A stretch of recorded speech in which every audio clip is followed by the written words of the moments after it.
দেখেন দর্শক, কিছুক্ষণ আগে এরকম পরিমাণে বৃষ্টি হয়েছে যে আমাদের এখানে ছোট একটা ড্রেন ছিল, ড্রেনটা পুরে উচকে পানি পড়তেছে। মানে কিছুক্ষণের ভিতরে এমন বৃষ্টি হয়েছে বলার মতো না। সো আমরা কাজে যেতে পারি না এই বৃষ্টির কারণে। মাঝ রাস্তায় আইসে বৃষ্টি নামছে, আবার ব্যাক করে বাসায় চলে আসলাম। কি করা যাবে, বৃষ্টি এরকম হয়ে থাকলে কেমনে কাজ করে খাবো কেমনে? আমাদের তো দিন আনতে হয়, দিন খাইতে হয়, আমরা তো আর বড় লোক না ভাই যে 2-3 দিন কাজ না করলেও আমাদের চলবে।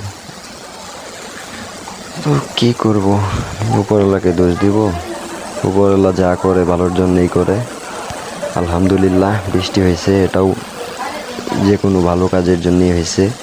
বৃষ্টি উপরওয়ালাই দিছে, সো আলহামদুলিল্লাহ।